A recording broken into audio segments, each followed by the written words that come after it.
Welcome. As he glares back in the corner one more time.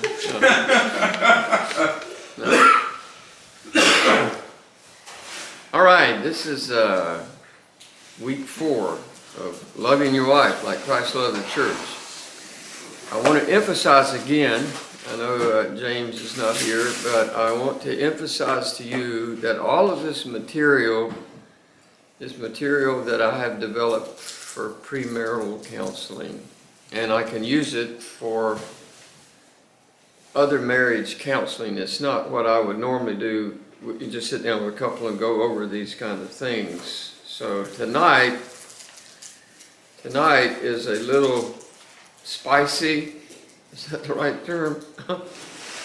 Tonight we're going to talk about sex.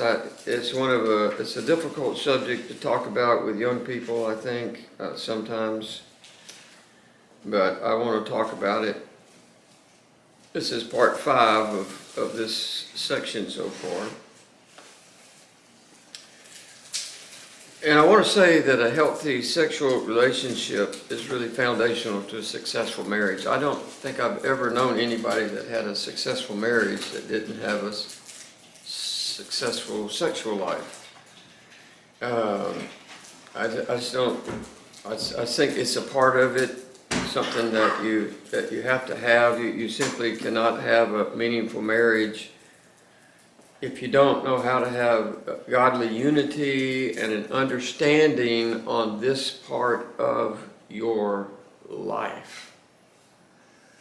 Now, I think if you get to the numbers, if you look at the statistics, you will be more than shocked at the number of couples that confess that they do not have a meaningful, intimate sexual relationship, and they may have been married 25, 30 years.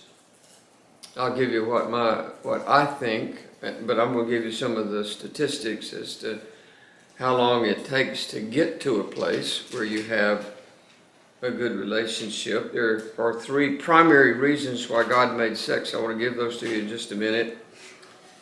And the more, I want to talk about a word tonight, so I'll put it up here so that it's called intimacy. And intimacy is what you're really after. I want you to keep that in the back of your mind, that you want intimacy in your marriage. And there's some things that are going to contribute to that, and there's some things that are going to work against that. But the more your marriage is in alignment with these 3 areas that I'm going to give you, the greater will be your intimacy. So this is the goal. I want to just say, this is the goal right here. The goal is not sex. Okay, you understand what I just said? The goal is not sex. The goal is intimacy in your marriage, which is very important. You'll get to a point in your life where you can't have sex, right? You grow old, and nothing in the plumbing area works the way that it was supposed to, right? And so your sexual relationship is really a vital part of achieving the intimacy that every marriage needs. Now, I'm going to give you 3 reasons. They're really not long. They ought to be obvious and intuitive to you. Reason number 1 is that God invented sex to promote unity between a husband and a wife. It's what unites them. It promotes unity between a husband and a wife. It's the bond. It's the bond that unites a husband and a wife.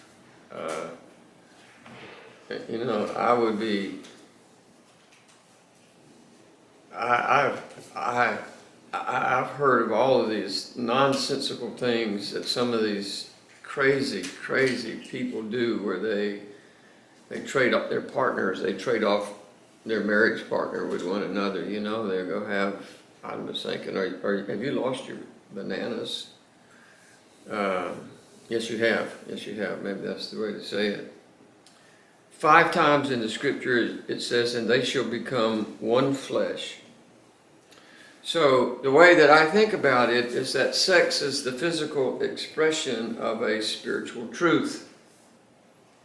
It's the spiritual expression, it's the physical expression of a spiritual truth. It bonds husbands and wives together in a very exclusive, in a very exclusive way that is not to be violated in any way. Reason number 2 is that sex obviously provides for the mutual enjoyment of pleasure by both partners. It's something that both partners should enjoy. It's designed to be enjoyable, and you want to enjoy it, you want to learn how to enjoy it. And then reason 3 is that it's given for procreation so that you can reproduce and have children. The very first command that God ever gave to man was to be fruitful and multiply and replenish the earth. That was the first command, was to be fruitful and multiply, have children, have babies. And we're killing them at an outrageous rate, and we're doing everything to convince them that they're not a male or a female. Parents are buying into that. I don't know if you've read much about that. I haven't read a great deal, but what I read was just enough, and I just couldn't read any more about how parents are allowing 5-year-olds to make these decisions. A 5-year-old? What does a 5-year-old know about sex? I have no clue. I have no clue, but it certainly has happened. The sad thing is that for many couples, the only benefit of sex is the third one. They have children, but they're not enjoying it, and they're certainly not bonding because of it. They have children to show for it, but there's no enjoyment, there's no pleasure, there's no unity. And I think for a lot of couples, sex is really, it's a very large problem in their marriage. It's a huge, huge problem in their marriage. There are people that just go months and months. I remember my wife and I forget who it was, I forget exactly when it was, but I remember that we were talking to one couple, and come to find out that this is a young couple, they had not had sex in probably a couple of years. I forget who it was. My wife's shaking her head, she can't remember either. But I'm thinking, well, what did you just tell me? What did you just say? And nobody else knew it. They knew it, but they didn't have much of a marriage. I don't know. I just don't remember. I just remember how shocked I was when they told us that. One reason I think for this is because they have a very incomplete understanding of sex and how God designed it. God designed you in three dimensions. You can be a tripart or a dipart. Whatever your theology is, one's physical, one's spiritual, but we'll just say that everybody has spirit, soul, and body. All right, that's what the tripart guy would say. And I don't know what the difference is between the spirit and the soul, so that'd be my question. But I think whichever way you believe about that, you're a spiritual being, right? You are a spiritual being, so that's a component that comes into play in the act of lovemaking.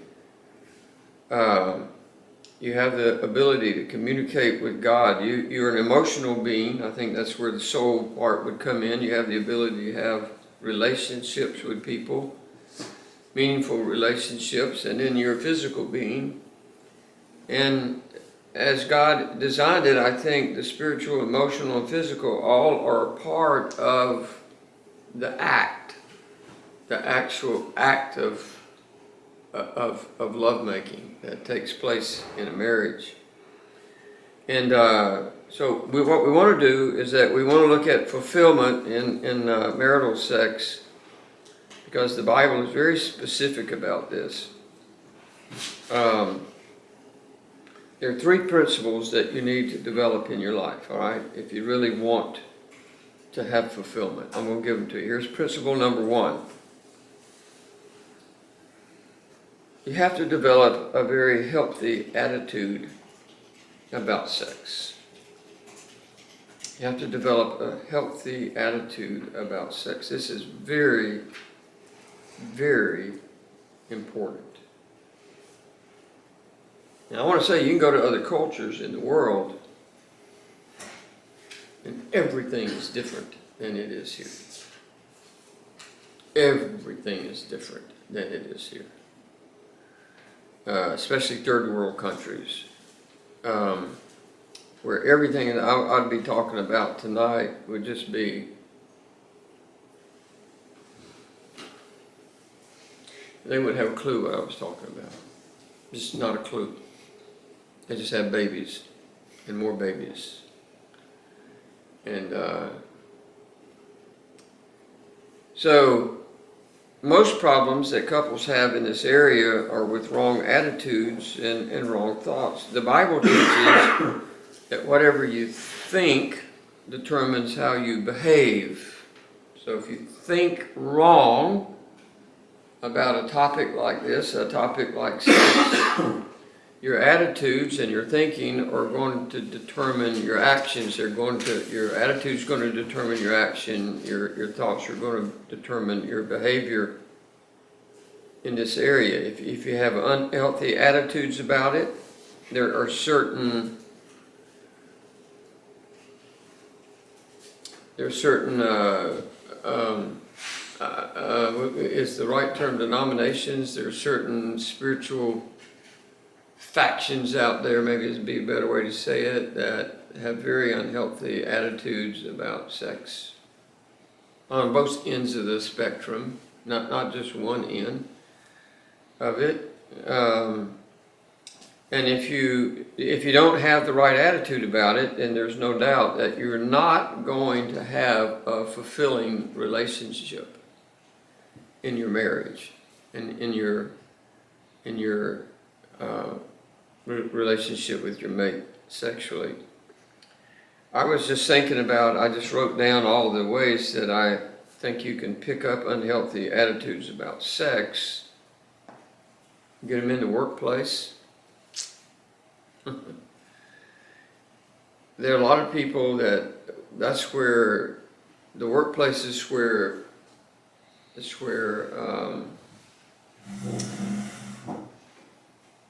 affairs start. I remember when I worked out at Savannah Riverside. I'll never forget this. I don't even like talking about it.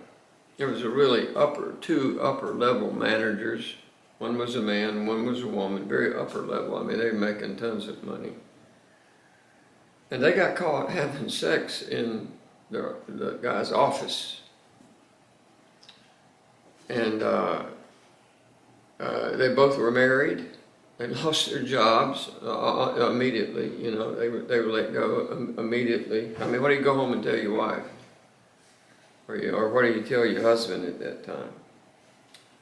You can get an unhealthy attitude about it from your best friend. You've got to be careful who your friends are, right? You better be really careful. Evil company corrupts good morals.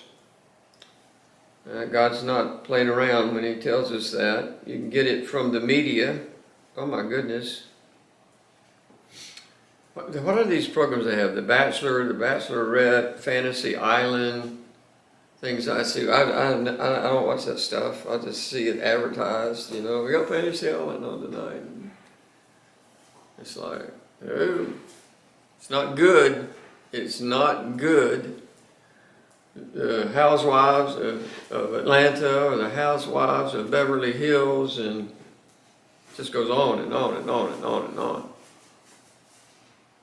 And our kids are watching all that, right? Everybody say right. The kids are watching all that nonsense. And they pick it up on the media. in books that you read. I have never understood. I know by saying this that I just know that I would get criticism. I've never understood why people read novels that aren't true, that are fictional, fictional novels. They're not true. But if you go into these bookstores, half of them are about what we're talking about tonight, some kind of sleazy relationship that somebody has. If you go and watch TV in the afternoon, what do we call them? Call them soap operas.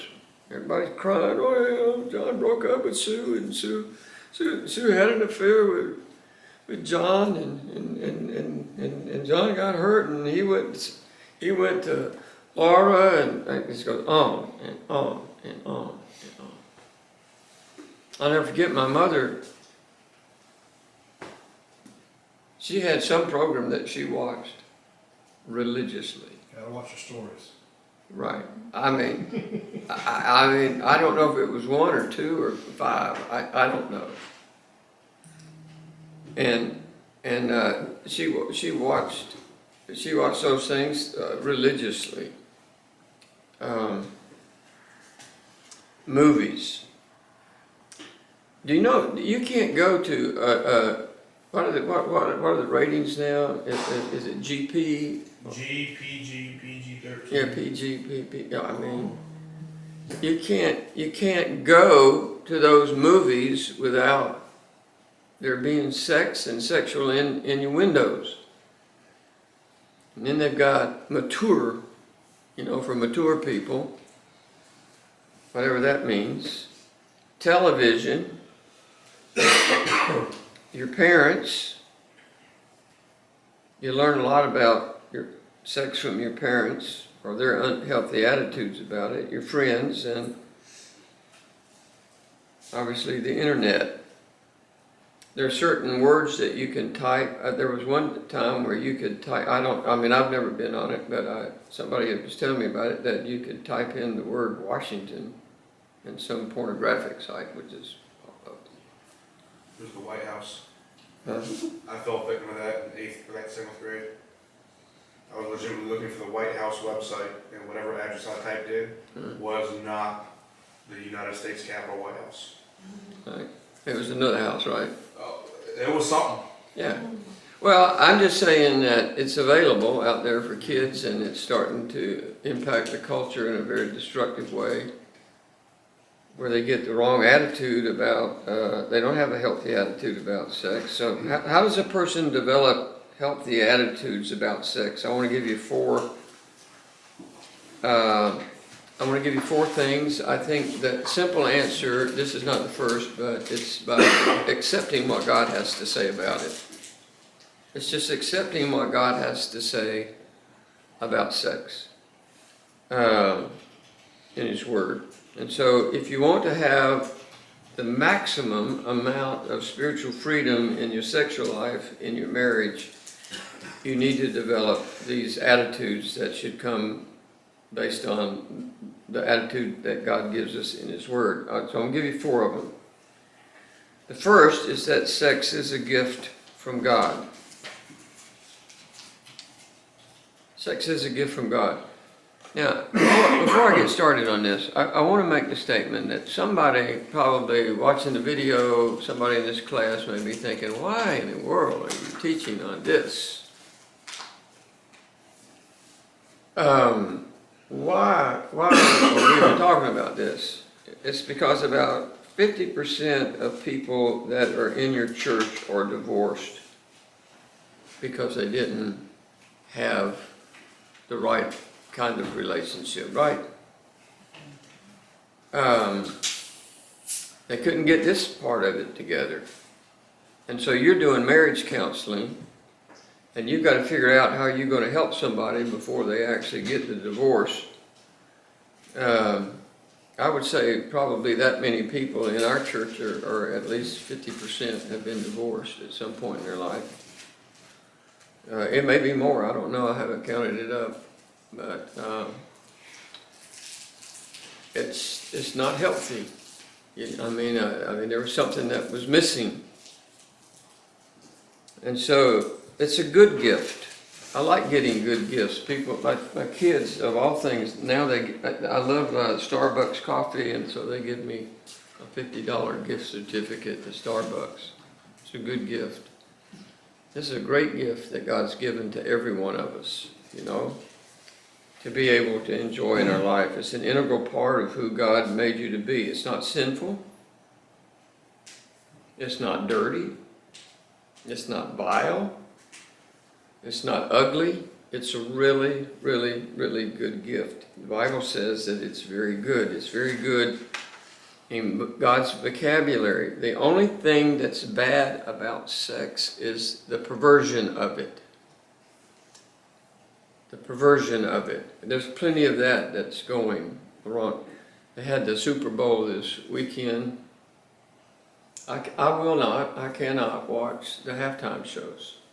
I saw a glimpse of it. I went into the back. I changed. My wife and I had been out with another pastor, one that y'all know. He had asked us out for lunch, he and his wife, and my wife was sick and didn't go to Awana, and so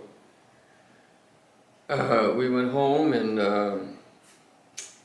I couldn't watch it. It's just so perverted. But it's something that God wants you to enjoy without any shame and without any guilt. When you get in bed with your partner, no shame, no guilt, nothing. Number 2, lovemaking in marriage this is a key word, is a sacred activity. It's a sacred activity. It's not dirty, it's not bad, it's holy. It has profound spiritual implications to it.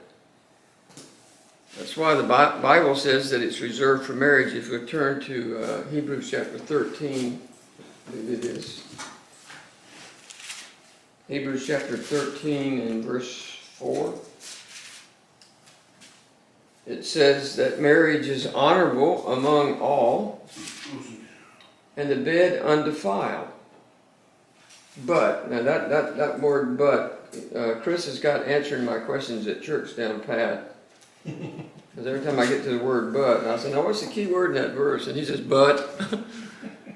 And I say, yep. But marriage is honorable among all, and the bed is undefiled. You can do what you're comfortable with.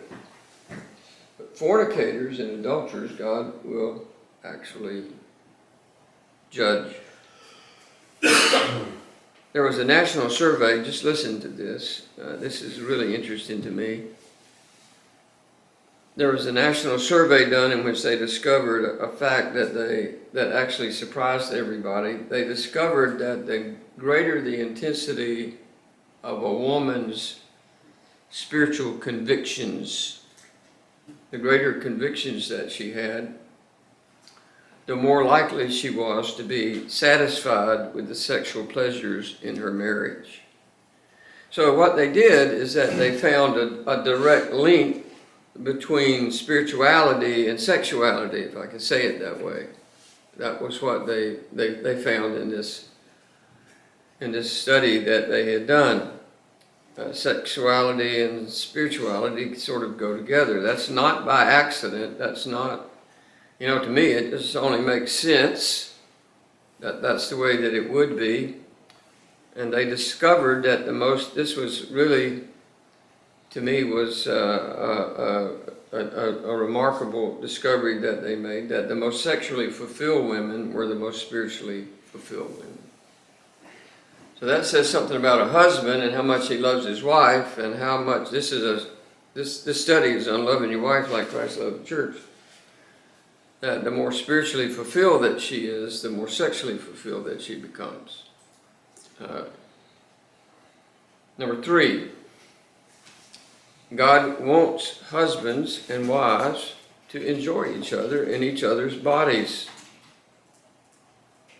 I'm going to read you don't have to turn there.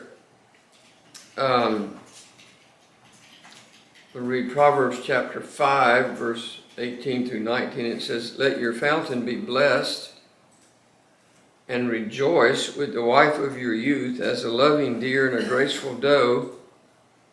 Let her breast satisfy you at all times, and always be enraptured with her love." And the word enraptured happens to be one of the strongest words in the Old Testament, in the Hebrew language. Enraptured. One of the strongest words that you will read in the Old Testament. It means to be intoxicated with, be captivated by, to be ravished by, to be enthralled with your wife. That's how much God wants you to enjoy your marriage partner. And I think it's true on both sides of the fence. I think that verse is written for men, but I think the principle there is just as meaningful for the wife as it is for the husband. One translation says, "Let her steal away your senses." Thought that was pretty interesting.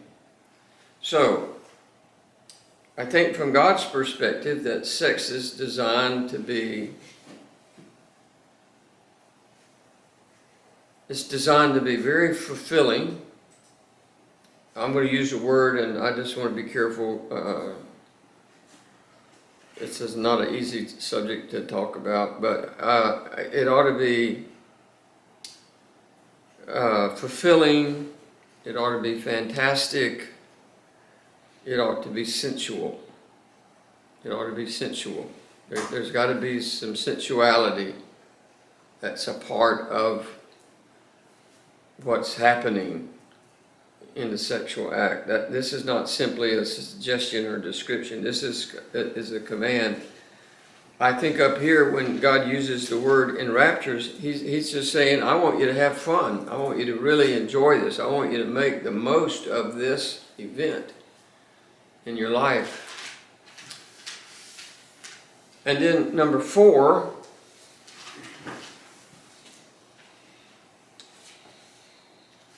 it's like God says, I just want you to have fun at this. And number 4 is that when sex is properly used by a husband and wife, it glorifies God. God doesn't see anything wrong with it. If you use it the right way, it honors Him. He's glorified by it because He made it for you. As long as it stays within the bounds of marriage and the proper relationship, it brings great glory to God. So it pleases God. It's not something that He just is tolerating. He's just looking down, and just saying, oh, okay. It's like He's your cheerleader.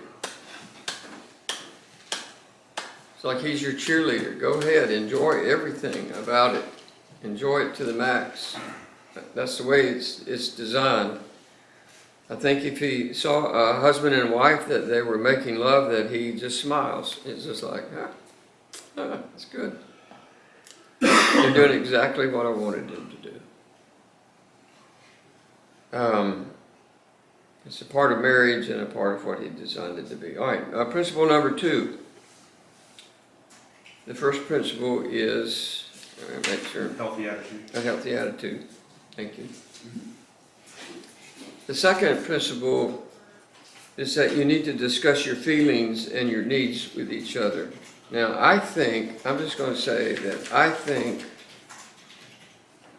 that what we're talking about here is as critical as it can be, that you have to discuss what's going on with each other. You have to discuss it before, during, and after. You have to discuss it. There has to be conversation, communication. So just talk honestly with your spouse about your sexual needs and what satisfies you and what doesn't satisfy you. What satisfies a man doesn't necessarily satisfy a woman. We'll talk about some of that here in a minute. And here's what I want you to write down. All right, just write this down. Is that great sex comes from great communication. great sex comes from great communication. And I think that starts way before you get into the bedroom, all right? And I think one of the problems is that many couples never really learn how to talk to each other. So they obviously don't talk about this much, other than the fact that they're not enjoying it and they don't want to do it. Which doesn't make sense at all, right? This doesn't make sense at all. And so what happens is that most couples eventually, but at some point in time, they master the mechanics of sex. They master the mechanics of it, how to do it, what happens, but they don't have the necessary skills for communication, and so they never learn how to resolve any conflicts that they may have regarding sex. I know that my wife and I have ministered to a number of couples that just did not know what we're talking about here. They just did not communicate with one another. They thought they knew it because they saw it on TV or saw it on the movie that they went to that was R-rated or whatever it was. And everybody still with me here? So they felt like they knew what they had to do. They had the mechanics of it down, but they didn't know what it was that they were doing. It's a tragedy to hear of young couples, of all these kids in high school that are having sex at such early ages. It's devastating. They don't have a clue what they're missing. And so what happens is that when you don't talk about things, that you don't know how to relate at a deeper level. And that's what's missing, is that this inability to relate at this much deeper level. And so there's a great deal that's missing. I want to say it's a great thing to talk when you're having sex, to communicate about what you enjoy, what you don't enjoy, what's painful, what's not painful, what position you like, what position you don't like, all those kind of things. To ask your partner what they desire, what they like, what works, what doesn't work. And I think that the wife needs this more than the man. You telling her how much you love her and how much she means to you and what an incredible mate that she really is, and just how much you just love everything about her. So if you really want to enjoy sex in the way that God had intended it, then you're going to have to learn how to communicate about it. You're going to have to learn how to talk about it. And I want to say before, during, and after. You have to communicate. You have to be open and frank about if things don't satisfy you, if things are frustrating to you, if it's the wrong time of the month and your husband's not listening to you. Y'all have to talk about those kind of things, right? You got to talk about what you like, what he likes, what your needs are, what her needs are. You got to share those things, and when you tell the truth to your marriage partner, it's a sign that you really love them. It's a sign that you really, really, really care about them, because you're able to talk to them about this. And I think too often in this area of sex, couples just play games with each other. They kind of beat around the bush. They make obscure statements.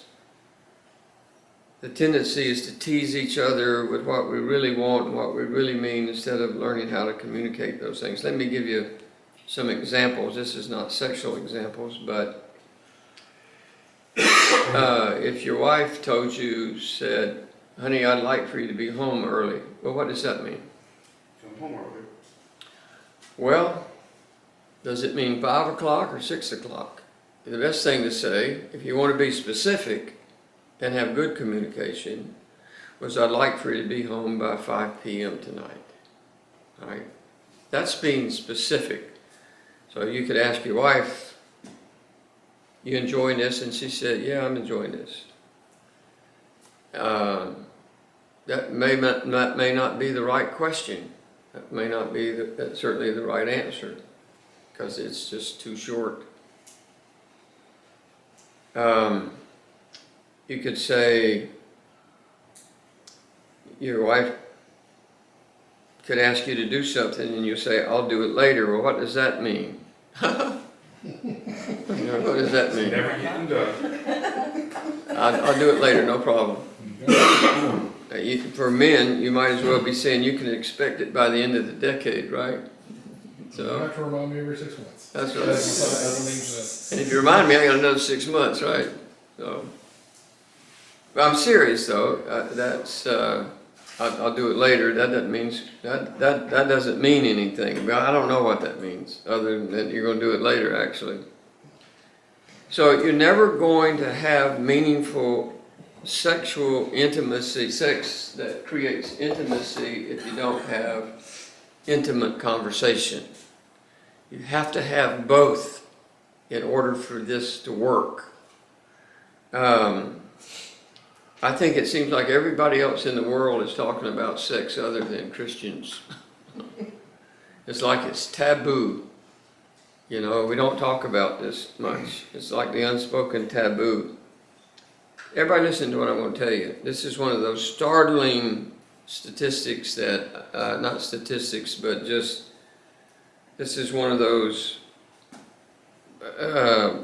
things that have been developed from different studies, that the average couple, the average Christian couple, spends about 4 minutes a day, face to face, talking to one another.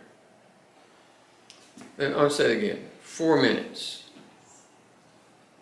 4 minutes. They got children, they got home from work, they're both tired, they're doing the dishes, they're feeding the dog, they're doing blah, blah, blah, all those kind of things. And before the night is over and they go to bed, they have spent 4 minutes, face to face, eyeball to eyeball, conversation, communicating with one another. Now, if that's true, and I think it probably is, I know some people that I don't think they talk 4 minutes a day unless they're arguing. I'm serious. I'm serious. If they're having 4 minutes of conversation, there's something wrong. Or maybe they want something, but they argue all the time. So there's not much depth going on in 4 minutes. Do you think that you can have an intimate conversation with your partner in 4 minutes? Somebody tell me the answer to that, yes or no. No, it's not possible. It's not possible. And yet you'll get into bed and think, well, hey, we're going to have some sex tonight. And you do, and it's not fulfilling, and you wonder why. This is a part of it. So if you're going to have what God wants you to have and to experience what God wants you to experience, then you have to develop a really healthy attitude, and you have to discuss your feelings and your needs with each other. Principle number 3. You have to determine what's best for both of you. You have to determine what's best for both of you. Sex is not a solo performance. Some people think it is. It's not. It's an act of communion. It's an act of cooperation. It's an act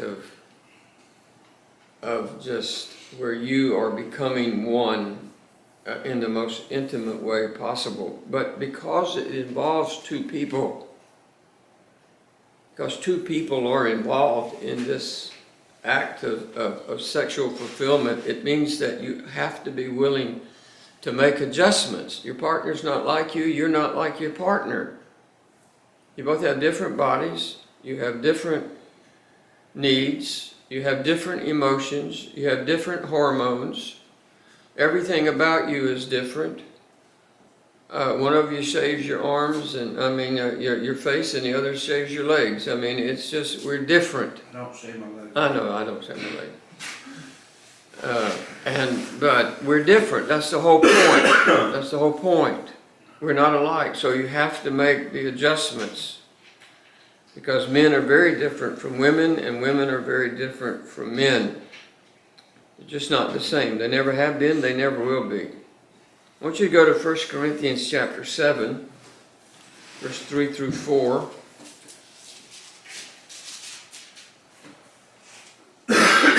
First Corinthians chapter 7, verse 3 through 4.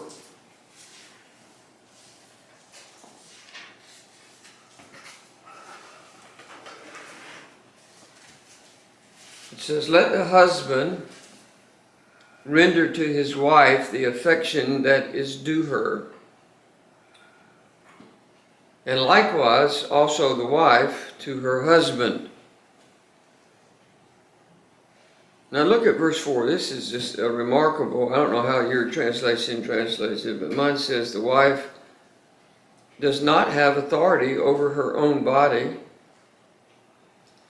That doesn't fit well in the feminist movement, but the husband does. And likewise, the husband does not have authority over his own body, but the wife does. So when you married your partner, one of the things that you did is you gave up the rights to your body. Right? You gave up the rights. You gave your mate the rights to your body. And that's what marriage is all about. You give yourself to the other person. You're giving yourself for their satisfaction, for their fulfillment. The Bible says very clearly that you are to use your body to meet the sexual needs of your spouse. And in that event, you get to enjoy it as well. That's the exact opposite of what our culture teaches. Everything in our culture teaches the exact opposite. The culture says, what can I get? And how soon can I get it? How quickly can I get this? This is what I want. This is how I want it. The Bible says it should be, what can I give and how can I meet your needs? And that's the kind of stuff that you ought to be talking about in the bedroom, or before you even get to the bedroom for that matter. And I think that every couple struggles, this is my opinion, so you can adjust it, and I'll give you some what studies have found here in just a minute, but I think every couple, it doesn't matter, when they first get married, every couple struggles in this area. And I think the younger the couples are, the more they struggle in it. They haven't thought through it. They haven't had any marriage counseling. Studies have shown that making the necessary adjustments in sexual relationships takes the average couple about 6 years. I think that there are two distinct periods of life when couples get divorced. The numbers, the year that they get divorced, it's the 3rd year and the 25th year. Those may not be exactly correct. It may be the 24th or the 26th or the 4th or something, but it's like that. And I think the reason that the number, that it's in the 3rd year, the 4th year, is because they haven't figured this out, and they're not fulfilled, and they don't have intimacy, and they don't get, and they're missing something, and they know they're missing, and my partner's not fulfilling this in me, and blah, blah, blah. And the 25th year is because all the kids are gone. As a marriage counselor, I personally believe it takes 10 to 12 years minimum That's my opinion. That's all. That's just an opinion. 10 to 12 years. And I think that up to 10% of couples take 20 years to arrive at the adjustments. That's a long time. That's a long time to be married to somebody and never have communicated about the adjustments that needed to be made in a sexual relationship in a marriage. It just takes time. That's the point. It just takes time to make the adjustments. And you have to learn how to make the adjustments, and you have to communicate to be able to figure out what those adjustments have to be. A lot of people, I think this is the way the world thinks, is that sex is just a matter of doing what comes naturally. But if you just do what comes naturally, you'll never be fulfilled. Because the fulfillment comes in the intimacy, and it comes as someone where you are doing everything you can to fulfill your partner, fulfill their needs.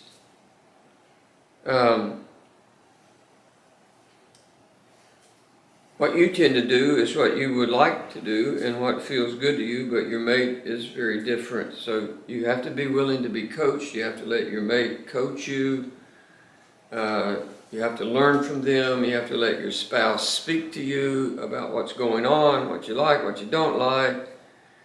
All of those kind of things, what they enjoy the most. I think it's a skill, it's an art. You have to learn what they like the most. It becomes a lifelong discovery. It changes as you reach different ages, different periods of your life. Your body's changing, your hormones are changing, everything's changing. You've had children, that's an adjustment. Everything is changing.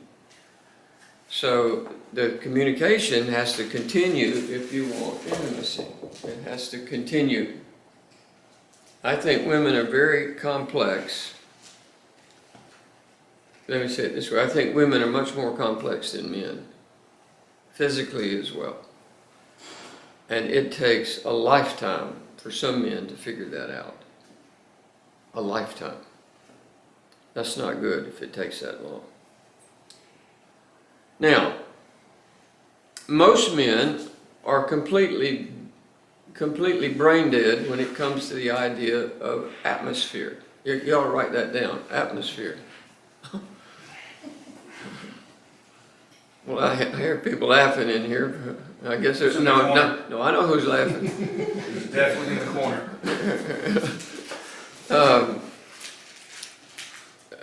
You're only laughing for a reason, right? So, we all, if we've been married, every one of us need to laugh about this. Listen, ladies, there's just as many ladies here as we do men. Atmosphere means nothing to a man. I don't know how to say it any other way. This doesn't mean anything to a man. Some men are romantic and they might work on that, but men could have sex anywhere, anytime. Women, on the other hand, are very conscious of the atmosphere that surrounds what's going to take place. I've made a checklist of I call them environmental concerns. All right, this is my checklist of things that we've talked about, my wife and I. So y'all will love these. If you have some more, you can add to it. We're all adults here. We know what we're talking about. Any of these or all of them could apply to you. You could ask your wife to personalize the list. This is a checklist of environmental concerns for dull husbands. The curtain's not shut tight enough. The door is not locked. The light's too bright. The light's too dark. Get a dimmer, right? Put a rheostat. It's too hot. It's too cold, you need to shave. You need to take a shower. You need to brush your teeth, the kid's still up. These are real. These are real hindrances to what we are talking about here. The list could be endless, I think. Fortunately, God wrote an entire book about all of this. He put it in the Song of Solomon. You ought to probably go back and read it as you're going through this study with me here. We have a long way to go. Flock of goats. Huh? A flock of goats. Yeah. We have a long way to go over the next several weeks. Song of Solomon is a love poem, and if you read it in a modern translation, it makes a lot of sense, and it illustrates some of the ingredients for a good atmosphere. I want to read these to you. These are the good ingredients, men, for a good atmosphere. Privacy. That's kind of important, right? just locking the door. Huh? So that a bare minimum. Yeah. Complimenting,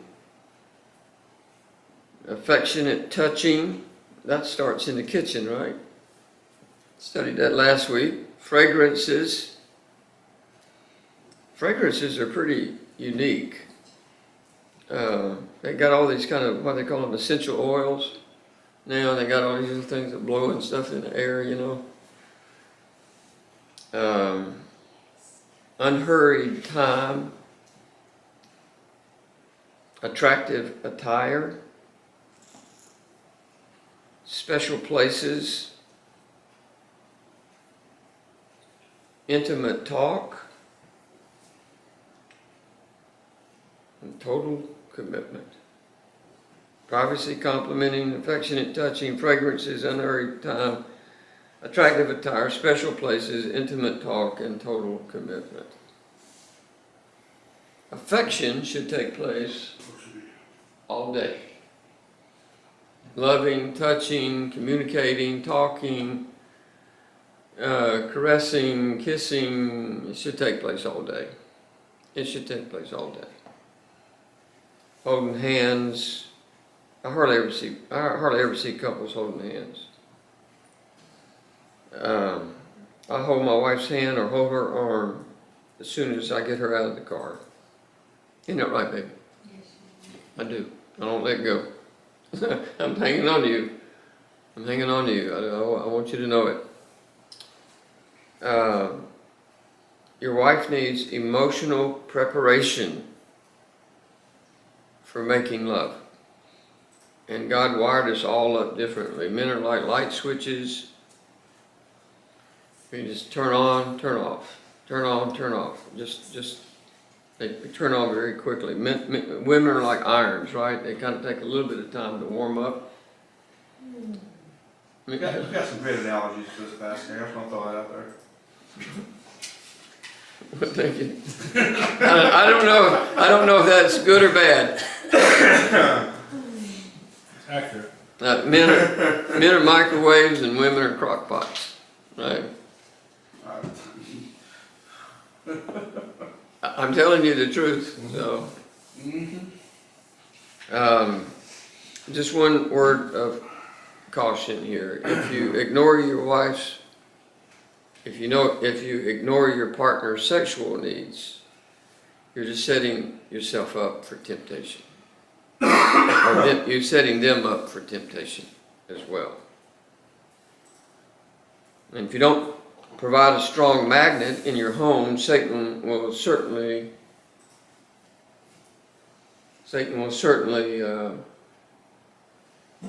offer one in the world. He'll find one out there for you. So you have to be really, really careful. They're everywhere. I think the best insurance for a really, really strong marriage is a highly fulfilling sexual relationship in the marriage. One that's intimate, one that there's a great deal of affection. You got to work at this as a part of your commitment to Jesus Christ and the vows that you made to your mate. It's an important area. All right. This is part 6. I want to talk about becoming one. This is really the ultimate goal, where you become one. This is about intimacy. It's about this word right here, spiritual, emotional, physical intimacy. And somebody's going to say, is that really possible? And I'm going to say, I hope it is. I hope it's possible. I hope you're enjoying that. I mean, the idea that would come up is that can you take two people who are extremely different in every way, different backgrounds, different educational levels, different likes and dislikes, different kinds of bodies, different families, different, been raised differently, and can those two people have any real intimacy? Well, not only is it possible, it's exactly what God designed marriage to be. It's exactly what He provided for marriage to do, is to provide this element of becoming one with your marriage partner. In fact, the lack of intimacy that will make you, it's the lack of intimacy that will make you feel restless and unhappy. I want to make a statement here in a minute that I think is really, really important, especially if you're doing marriage counseling with a couple, because this idea you've been married for a short period of time and you're just feeling restless, you feel a little bit anxious about things are not quite what they ought to be. There's a reason for that. And most people who have affairs do so because they are longing for intimacy. And the problem is that the average couple, even women, probably men more so than the women though, they've not been able to learn the difference between sex and intimacy. The guys don't really care about intimacy as much as the woman does. They're more interested in sex, and so you have to learn that they're not the same thing. And men tend to think that they are, and women know that they're not, right? So they're not the same thing. They're not the same thing. You can be very intimate with your wife without having sex. You know? You'll find that as you get older, things just stop working like they have for a long time, and that's why they got all these pills for these men and stuff and women to take. Why? Because things don't work like they used to. Generally for a man, intimacy means some kind of sexual, physical encounter. For a woman, men, you ought to write this down. This is very important. For a woman, they view intimacy as conversation,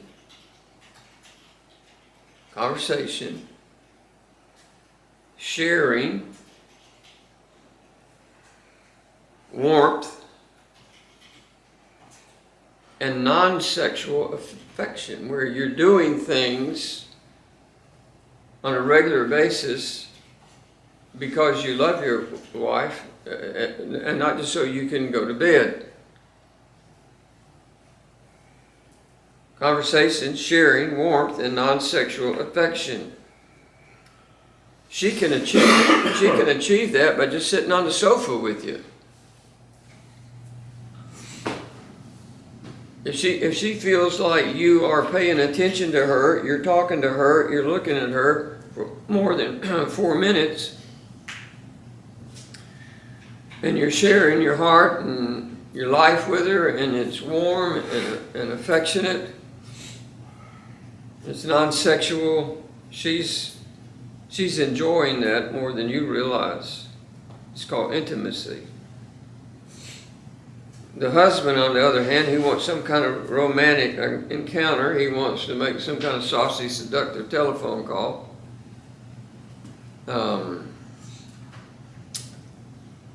You know, it's different for him. It's just different for a man than it is for a woman. That's why a lot of times after making love, the husband does what? Come on, ladies, tell me. He just does what? Turns over and goes to sleep. He just turns over and goes to sleep. And what does the wife want to do?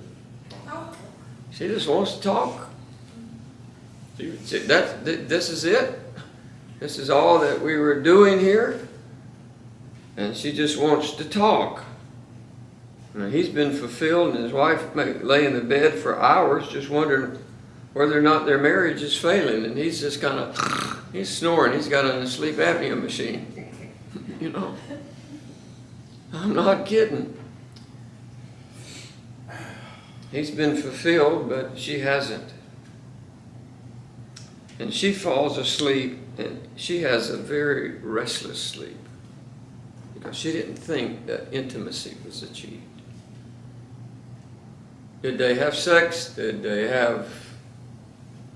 both have an orgasm? Yes. Did that seem good? The man just goes to sleep. That's it. He's done. Just rolls right on over. He's asleep, and he's released all kind of hormones, and now it's just working in his body, and he's out like a light.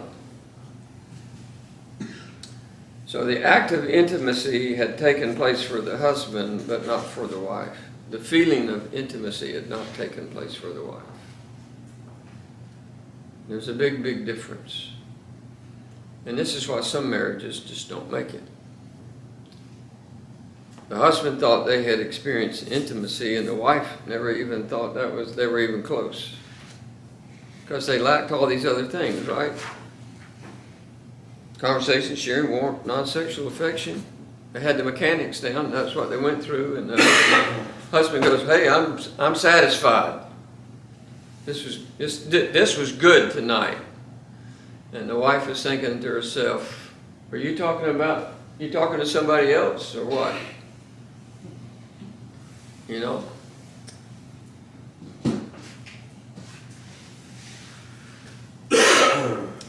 So, true intimacy is much more than just having an active sex life. That's the man. And it's more than just having some warm romantic feeling. That's the woman. Understand? The man just wants this kind of sexual, active sex life. He wants his testosterone levels to be off the roof, you know. The woman just wants to have some warm, romantic feeling about what's going on. And both of them have kind of missed the boat at that point. They both just missed the point. I'm going to give you a clue here. So, true intimacy means investing time and effort to satisfying the deepest longings of your mate. That's intimacy, and that's what creates intimacy. You're going to take the time, you're going to make the effort, you're going to invest whatever you have to invest to make sure that your partner is always going to be satisfied. It may not always be possible. Everybody who's married knows that it may not always be possible. But that's what creates intimacy. And so the question that you would ask, if you are a man, you would ask, or a woman, you'd say, what can I do to meet your deepest need? What is it that you really desire? That's a loaded question. It's not a loaded question, it's a good question. Because they have needs. Most couples have so little communication that they have no clue as what the deepest needs are of their marriage partner. Now, I want to give you a principle, and then I'm going to draw it on the board. You've probably seen it before. I've used it 1,000 times. But I want to make a statement, and I want the statement to be what drives you, but I want I want the visual picture to make the impact on you, okay?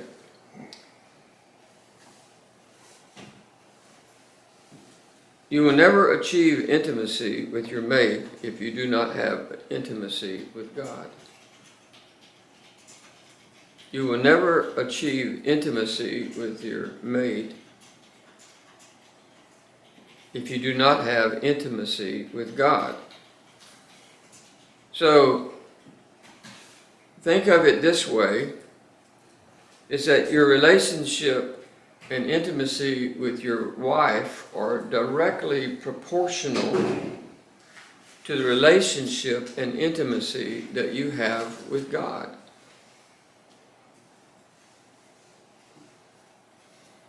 To me, this is just absolutely critical in a marriage. This is one of those points that you can go out to eat together and you do all this stuff, but real intimacy is spiritual. It's spiritual. And if it's spiritual, it's related to God. It's not just a soulish feeling that you have. So, growing closer to your mate is simply a matter of growing closer to God. And so this is the way that I have taught this over the years. Let me see where that is. Is I've taught it like this here. And I have shared that. Yep. And I've taught it that this is how it works. This is God up here.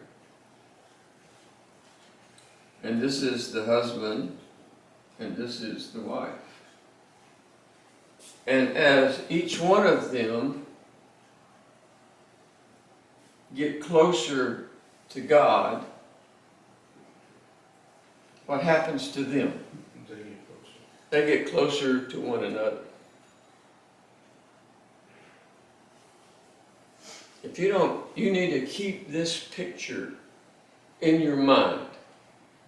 You need to tattoo this onto your brain. In fact, for men, it'd be a good thing to tattoo on your arm. Right? So you can see it every day. Just keep getting closer to God. And I think that as the man gets closer to God, that the woman is coming along with him in that process. And so eventually, you get really close to each other because you've gotten really close to God. You leave that out, and everything I've told you up to this point is worthless. It's worthless. It's worthless because if you don't have a meaningful spiritual relationship with God, you cannot have a meaningful relationship with your wife, whether it's physical, spiritual, emotional, whatever it is. You cannot do it. No wonder he says that you have to love your wife like Christ loved the church. And so, most couples focus on moving closer to each other rather than moving closer to God. They'll do all things together.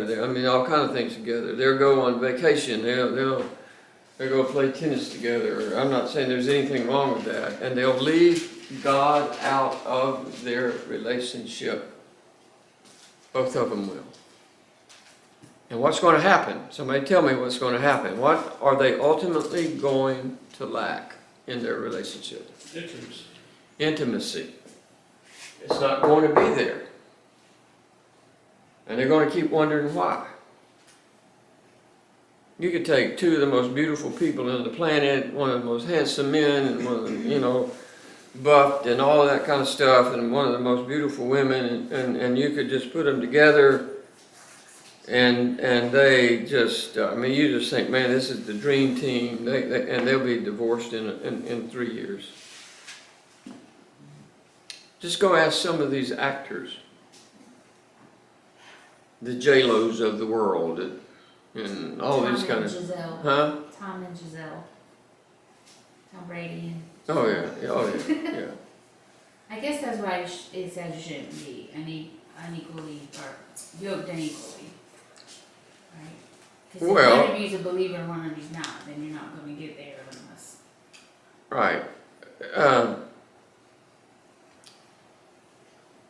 It's hard for a lost couple to ever get there. They just share the same the bedroom, if the truth were known about it. And that's why you have people that are rich, wealthy, get to be with each other all the time, eat great foods, go on wonderful vacations, spend time together, be famous and all that kind of stuff, and they have no intimacy whatsoever. They have no real relationship. Because they've left God out of their life. The closer you get to God, the closer you're able to get to each other.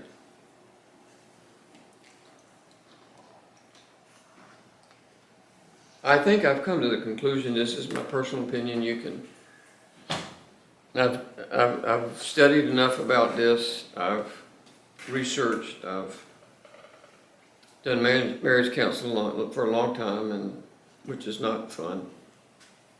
I'm telling you men right now that it's the most difficult thing you ever do in the ministry. It's the most difficult thing. Chris was telling me the other day about a young man that he went to share with, and they just thought he had a great time, and then come to find out that nothing stuck, you know. Just trying to help a guy with it in his marriage, and just gave him a great deal of encouragement, and he shared with me what it was, and I thought, man, that's great stuff. He was so excited, and then a week later it was like, like, And a second time, and still nothing stuck. But you can't give up because of No. 5 years. yeah, Chris was there, right? 5 years. So, here's what I believe. I believe that 90% of marriage problems are spiritual problems. That's my opinion, okay? I'm just telling you, it's my opinion. It's when men and women are not rightly related to God, so they don't really get close to each other, and they stay down here on the bottom line. They stay down here on the bottom line. Now, I don't want you to underestimate the power of this reality. I just do not want you to somehow just underestimate what we're talking about here. We're talking about oneness and intimacy and becoming one. And so if you want the deepest level of intimacy with your partner, then you have to develop a very deep level of personal intimacy with God. And the unfortunate thing is that sometimes it can happen where there's only one that's moving toward God. And that gets to be really, really difficult.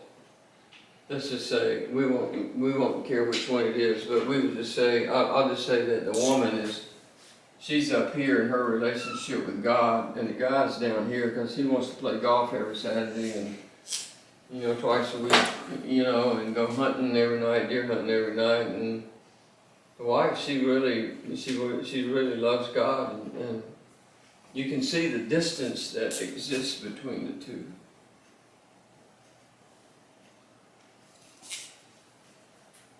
Well, I think though that you're letting God take his place at that point. You're communing with God about stuff. You're talking to God about stuff because he's not there to. That might be just because he's always there. Well, let me just say that this is a course for men. All right? Husbands to love their wives like Christ loved the church. And I would say in a lot of families that the woman is much more mature than the man. Right? So my goal is by the time we get through with the rest of this, this guy understands what his role is, and to bring his wife with him. Not just go there by himself, but bring his wife with him. And that's what we want to do. That's what we want to do. some guys just don't want to do that.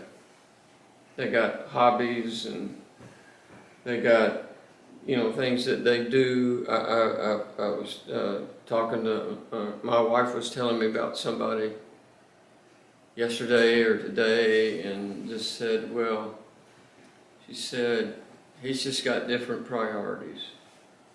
That was the statement she made about this husband. He's got the wrong priorities. That just makes me ill. I mean, because what he's doing is not leading his wife and children. Right. It makes me ill, especially if you've experienced it firsthand with your children. It just is tough, really difficult. So what happens when intimacy is missing? Well, I think some marriages just range from just being empty and unfulfilling to just plain miserable. Arguing, and then the children come in, and that just makes everything almost worse on the marriage. Children have to have somebody take care of them, and normally the man doesn't want to do that. So he just doesn't want to. I'm not supposed to do that. I have a good biblical word for that. It's called baloney. I agree with you. Can you give me that in the Greek?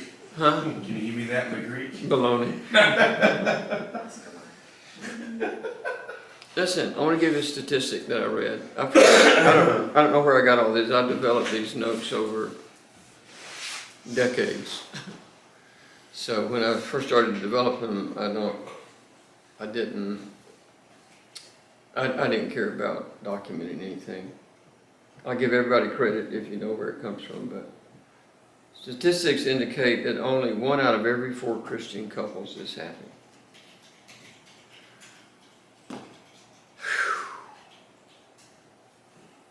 What in the world? Only 1 out of every 4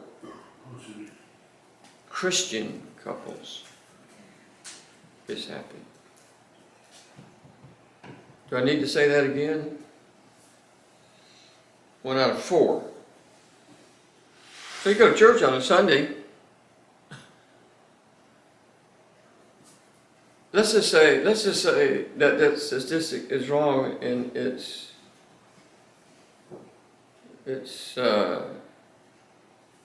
1 out of 5 or 1 out of 6.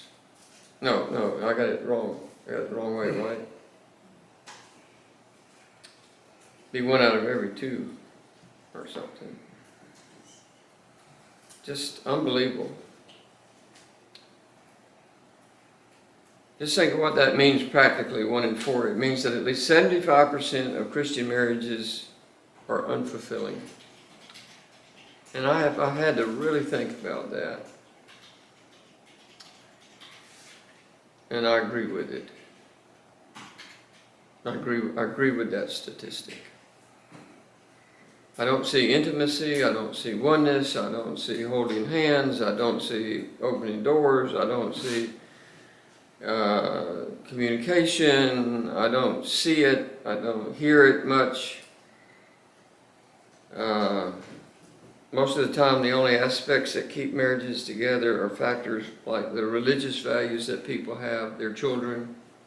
That's why they get divorced at 25, because the children are what? Say it. Gone. They've left the nest. I kind of enjoyed it when our children left at that age. Me too. I just have to say that. I love my kids. I said, man, this is good. You don't have to get up every morning, cook breakfast for them, because I didn't do that to begin with. But It's time for y'all to go home. It's time for y'all to go home. yeah. But then they get married and start having babies, and they bring them over to your house. And you like that because you give them back by the end of the day. It's time for them to go home. Yeah. Here, you can come get them. So, there are economic problems, constraints, there are just a lack of different alternatives. The problem is, and I think you'll find this to be true when you do marriage counseling, is that once a couple has been married for a certain period of time, I don't know what that period of time is, I think it's different for every couple, that once they've been married for just a certain period of time, it could be 5 years, 10 years, whatever it is, and they start to lose the spirit of their marriage. They don't, nothing's really working, they don't have a good sex life, the kids are taking up all their energy, just running around, taking them to every little thing that they do, that kind of stuff, and they're just not enjoying marriage, they don't talk much, they just live together. Once that spirit of the marriage leaves, I want to say it, I want to use it in a strong way. I think it's almost impossible to get the spirit of the marriage back. I just think it's almost impossible to get it back. And I don't know why that is. I think my wife, we really enjoyed when we had the empty nest.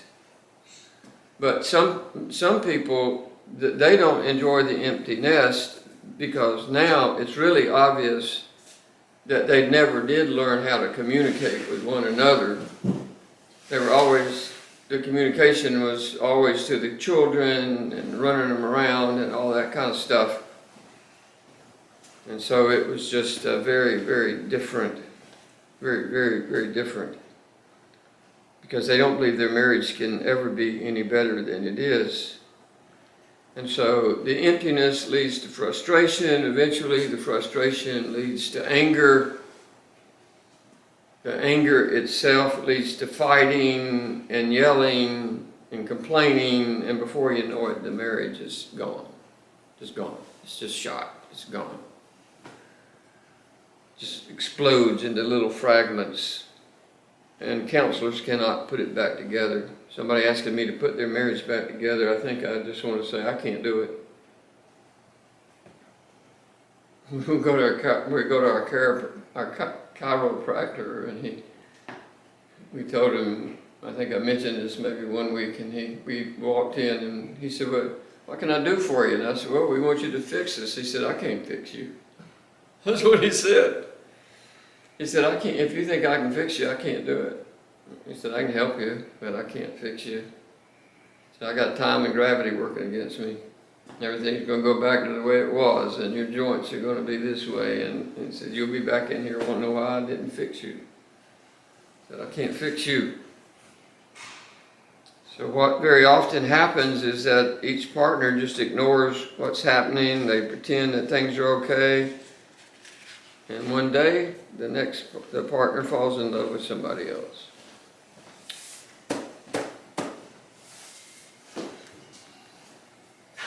Or they think they do. Well, I don't know what. something happens and they leave the marriage. Yeah. They fall in lust. What's the divorce rate for, 50%.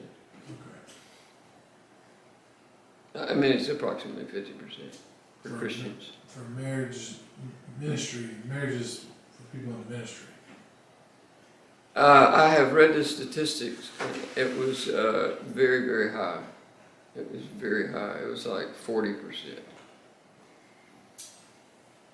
No, don't quote me on that, but I'll go back and look it up. Where I got most of my other statistics. That's not encouraging. no, that's a very, very, that's a very enlightening statistic. You know, even if it was 25%, that's discouraging. That's where the first class and this class go together. Yep, it does. The demands of the ministry are not only on the pastor, they're on the pastor's wife and the pastor's children in a very, very strong way. So you have to be careful. I think what most couples want is that they want the ideal mate, smart, sexy, and madly in love with them, right? That's what everybody's looking for, right? That's the kind of partner that I want. That's the husband wants to come home. He wants to have dinner on the table. You know, he wants to have the dog fed and the paper laid out for him on his couch where he can go and watch his little thing, and the kids are already washed and the candles are in the bedroom and there's a nice little negligee sitting over on the seat somewhere, and he's just excited already. That's what he wants. Good luck. The wives want their husbands to come home full of time to talk and just converse and whisper sweet nothings in their ear every time that they look at you and walk by and caress you and listen to you at the same time, and ready to wash the dishes and help bathe the kids and feed the dogs and take out the trash and take out the litter box for the kittens and all the kind of stuff that's just, and just stay up late in the bedroom just talking about sweet romantic things, you know. Good luck with that. Just good luck. That's a pipe dream. They may be the ideal world, but it's certainly not the real world. And the worst part of all of this is that we married with expectations, and when those expectations are not met, what happens is that we feel cheated, we feel robbed. I married the wrong person. I don't know. I mean, this is what I thought was going to happen in our marriage. But go find somebody else. You know, and see how that works out the second time around. Did you know that the divorce rate among people that have been divorced and remarried, that the divorce rate is actually a little bit higher than the first go around?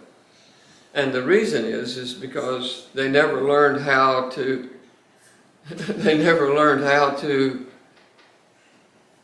work through the problems. You know, they got divorced for a reason, and so now you got two people that didn't know how to work out the first marriage, and you get them together, and they know all the things that have happened. The family's been split, and all that kind of stuff, and now they have the what do they call them? The prenuptial agreements, which I just think has to be insane, but I understand why people do it. I know I've said that before and got highly criticized for it. So that you just don't understand. Yes, I do. We want the ideal husband or the ideal wife, and when somebody realizes that that's not what they have, they just pout about it and they argue and they complain and they clam up and they become bitter and angry and dissatisfied and all that kind of stuff, and off they go. Off they go. It's real. It's real. It's real in America, I can tell you that.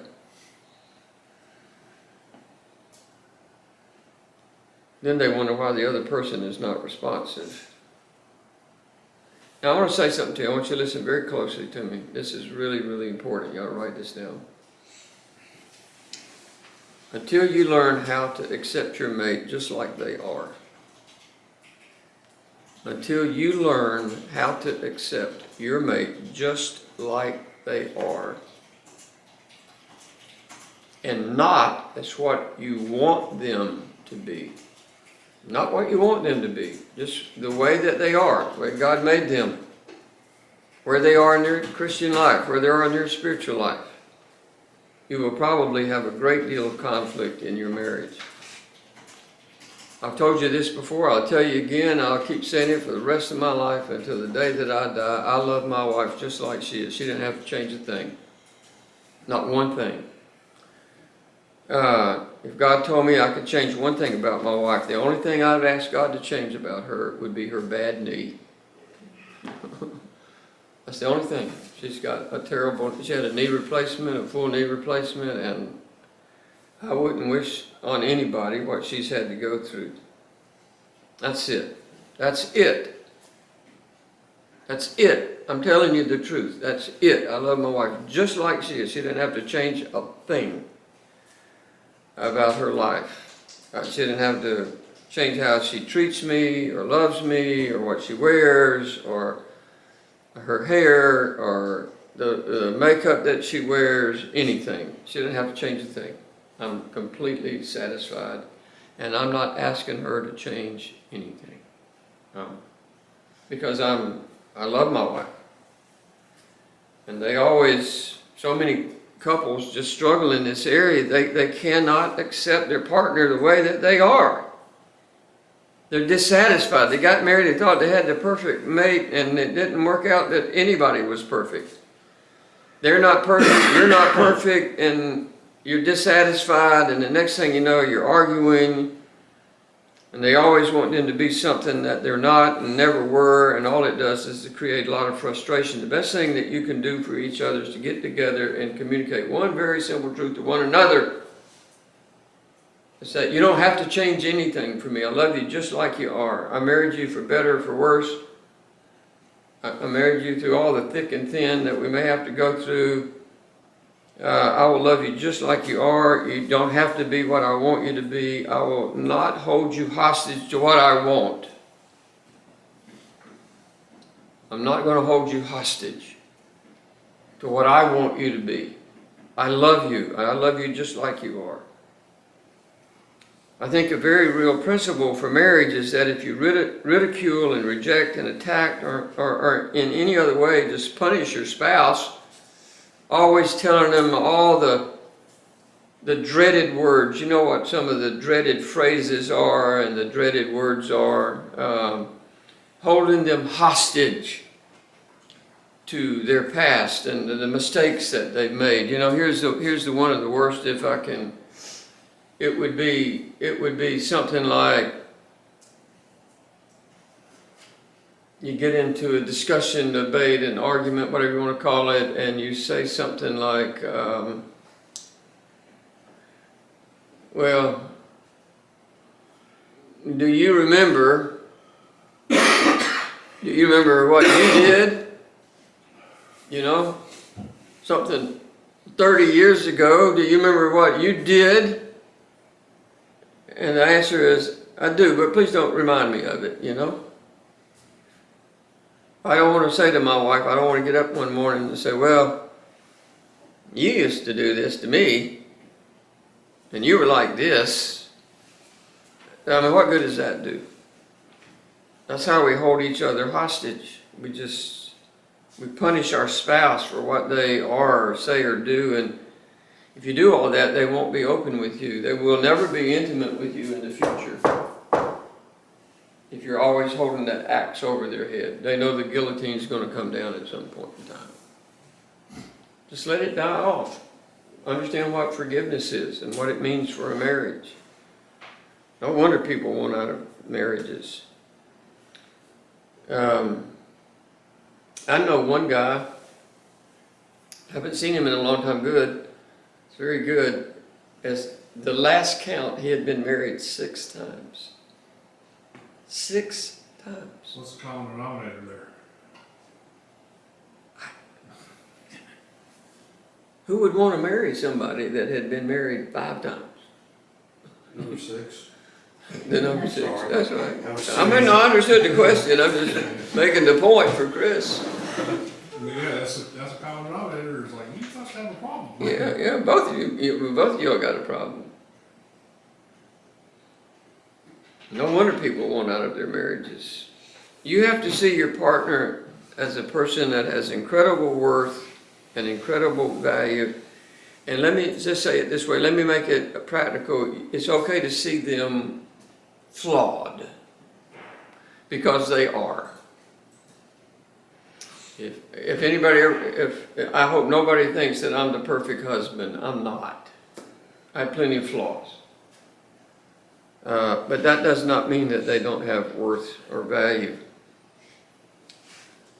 And then I would say that you can't just create this emotional hurt on your partner. Keep reliving the past. You can't just live in the past. It just doesn't work. It's not a good place to work, is in the past.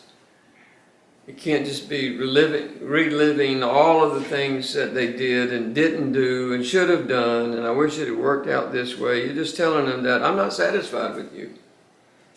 You don't mean anything to me anymore.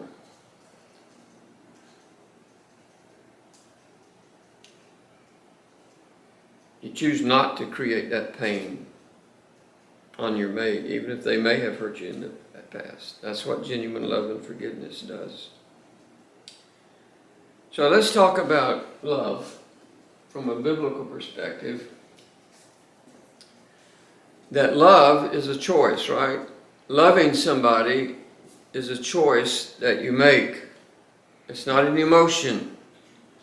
We think it's a feeling, we think it's an emotion, we think it's, just, you see somebody and, you get up in the morning, wow, ooh, man, these emotions really, the adrenaline's pumping here. No, it's not, it's a choice. Most people love by their feelings rather than their choice, and when the feelings go away, that's when they get divorced. I don't have any more feelings for you. What's the number one thing? We're just not compatible. Where you were compatible at some point, right? And then all of a sudden the feelings went away and now you're no longer compatible with each other.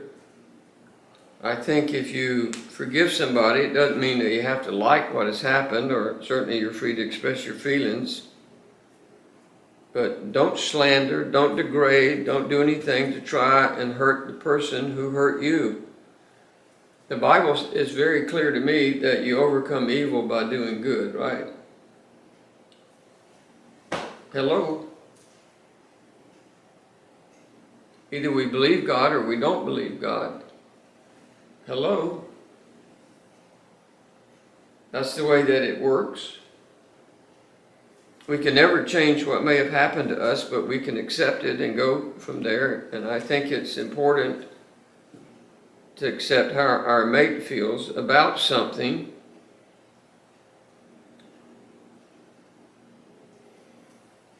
I want you to think about this in a certain way. I want you to just think about what I'm going to say here. It's so important to accept how our mate feels about something. Why is that? It's because the way that they feel about something is such a strong emotion. And they may say, I really don't feel like doing that, or I don't really feel like going there, I don't really feel like this or that. And I'm not going to base my life on my feelings, but I know that if my wife has strong feelings about something, that I don't want to do something that she doesn't feel really good about doing. I asked her the other day about something really simple. Doesn't matter what it was just something that I thought about that we would buy something for some of the people that work on us at physical therapy, and all she said to me was that I don't really feel comfortable. I don't feel comfortable doing that. And I was done, right? I was done. We were going to spend some money and buy him something, or else, we just go buy something for him and help somebody out. And she said, I don't feel comfortable with that. I never even blinked an eye. I just said, okay, no problem. Because those were strong feelings, and I could sense that it was strong, something she felt strong about, because we feel what we feel, right? And I trusted her judgment at that point and said, okay, no problem. I didn't have that strong of a feeling about it, so it was just a thought. It was kind of running through my brain. It's something we could do for these people, and there may be something else. We might take them some donuts or something, Donuts. I don't know if they like donuts. Who doesn't like donuts? I know, who doesn't like donuts? Right. We sure get them every time That- on your side of town. That is a hill you can die on, Gary. I'm just saying. Yeah, you can down it, especially if they got the red light on, right? It's a law. You have to stop. You gotta stop for the You gotta red stop light. the red light. Yeah. So if you really want your mate to develop the deepest levels of intimacy with you, you have to make an environment where they can share their feelings with you. Without it being, what's the right term? Somebody help me. Without them feeling that they can't. That's not what I want to say. But It can't feel forced. Well, you gotta feel you safe want it to enough. be open, huh? Comfortable, safe. Yeah, it's a safe zone. You can share your feelings with me. It's a safe zone here. Please do. I want you to. And so we just want to really be careful. Most couples never understand what it means to totally accept their mate. This whole idea of just accepting your mate like they are, man, I'm just telling you, I get more criticism about this in marriage counseling. You just cannot imagine. I'm just telling you, as somebody that has done this for years, when I bring something like this up to a couple that's been married for a long time, and they say, well, no, you just don't understand. I'm thinking, oh yeah, I do understand. I do understand, brother. I do understand, sister. You're the one that doesn't understand. That's why you're having problems. It's because you can't do what God really wants you to do. And so you have to accept who the other person is, and when one spouse is insulting or putting their mate down, what they will find is that the most common reaction of an offended mate is to retreat. You want to ruin your marriage? Just be critical all the time, just have expressions of contempt. Those are the fastest ways to destroy intimacy in the marriage. I would say on a regular basis that most married couples do not affirm one another. I affirm my wife every day, all day. That's your cue. I do. I affirm. That's a good response. That felt forced and not comfortable. I affirm my wife every day, all day, in as many different ways as I can possibly think of. I've just almost run out of superlatives to affirm her. And a lot of couples, they never affirm what's good and right about their mates. They just continue to find fault. I know one couple, they just cannot get along. They just cannot get along with one another. I have no clue what their problem is. And every time I see the woman, she just looks sad. I mean, it's just like sad. Hard-headed is why on a lot of these, they're being hard-headed, or at least one party is. Somebody's being Being hard-headed. hard-headed and just not being considerate. Yeah, Somebody's you don't care being- enough about the other No. person. Yeah, somebody being cold-hearted, you know. They want it their way or the highway. Yeah. And that's generally where they wind up, is on the highway. Selfishness. Pride is the root. So a lot of couples make their partner feel like their love for them is really conditional on whether or not they meet certain needs in their life. And that will get you nowhere very quickly. They set a standard that their partner may not be able to meet because they had expectations, and you don't cook enough, or you don't do this enough, or you don't do enough house chores enough, and the next thing you know, the more unconditional your demands are, your love is to your mate, the more intimate you will become. The more unconditional your love is to your mate, the more intimacy you will begin to experience in your marriage. So don't make these unnecessary demands. If you want this, if you want to get here, you got to let go of those demands. Because nobody's perfect. Nobody's going to be able to, it doesn't matter If you got a divorce and you found 15 other people to take somebody's place, they're not going to get here without what we're talking about. It's impossible. It's spiritually impossible. We shouldn't take advantage of that unconditional love either, that, oh, well, they're gonna love me anyway, I'll just do what I wanna do. And they shouldn't take advantage of that either. Well, there are a lot of And couples there's that a do lot of that. people that do, Bob. No, you're absolutely right. Hey, I got them doing what I want them to do, right? You be my servant and I'll step on you here. All right, any questions or comments? Good or bad, it's okay, I can handle it. Huh? Very good. Thank you so much. All right, let's have a word of prayer and then we will be dismissed. Alex, can you close us out in prayer?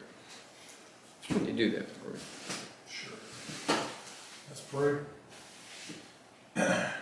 Lord, thank you again, once again, for the opportunity to come together, Lord, to learn, to grow spiritually, to have the opportunity to become the men and women that you would have us to be.